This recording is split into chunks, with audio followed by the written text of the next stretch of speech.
U 2022. godini 75 mladih naučnika iz Srbije nagrađeno je sa 107 medalja za rezultate ostvarene na međunarodnim naučnim olimpijadama i međunarodnim naučno-istraživačkim takmičenjima.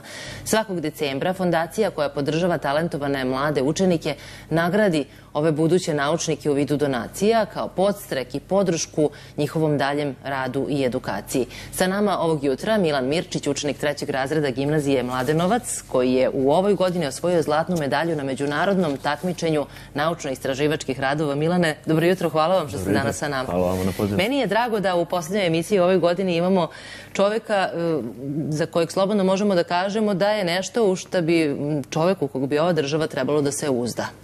Dakle, neko ko, ukoliko ostane ovde da živi i da radi, je zapravo budućnost ove države. Neko ko će joj doneti dobru reputaciju u svetu, neko ko će joj prihodovati novac, neko ko će doprineti poboljšanju njenog imidža u svetu. I eto, vi ste predstavnik upravo tih ljudi. Ja vam čestitam na nagradi zlatna medalja iz prirodnih nauka.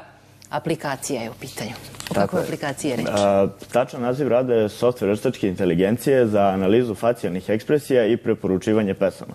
Što tako kao naziv sam po sebi onako možda može zvučati kao nešto, mislim, dosta nepristupačno i daleko od nekog opšteg poznavanja informatike većini ljudi, ali u stvari se radi o mobilnoj aplikaciji koja analizira izraze lica korisnika i na osnovu izraza lica procenjuje kako se osjeća korisnik.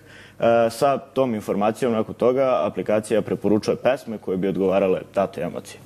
I to je ono što sam dakle, sam proces tog takmičenja funkcioniše tako što kao prvo pravimo taj projekat, odnosno tu aplikaciju u mom slučaju, zatim pišemo neki rad i onda to prezentujemo pred komisijom.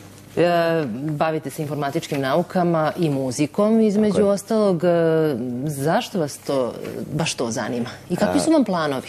Pa, što se tiče informatike same po sebi, to mi je ono interesantno još od osnovne škole. Sama ideja da ono nešto, neki kodovi, neka slova na ekranu mogu postati nešto što olakšavaju i poboljšavaju svakodnevni život mi je prosto fascinantna. I sama fascinacija upravo tom pojavom koja je ono, ja sam rođen u tom nekom periodu kada je informatika već uveliko postojala, ali imao sam priliku da odrastam i da se razvijam kako se informatika razvijala i onda prosto gledajući to sam odlučio da se ja bavim time. Šta imate da kažete kao čovek koji, eto, upravo ste ovo sada rekli, čovek koji je rođen u informatičko doba, odrastao u tom dobu, kad ljudi kažu odvojite decu od tehnologije, pustite ih, dakle, fali im da se igraju napolju. Da, fali im da se igraju napolju, ali ovo je drugačije doba od onog u kome smo, na primjer, moja generacija odrastala. Pa ja čak nisam siguran da to odvajanje od tehnologije treba da bude upravo kao što je predstavljeno. Ja čak smatram da na mojoj generaciji nije falilo to izlaženje napolje, prosto i svako od nas ima priče kako se povredio na igralištu, kako je išao da igra fudbal, to uopšte nije nešto što je falilo ovoj generaciji. A to odvajanje deca od tehnologije je upravo ono što bi dete potpuno zapečatilo u nekom daljem razvijenju, jer mislim samo da ode u školu, da pogleda ocene, već se radi o nekom korišćenju računara.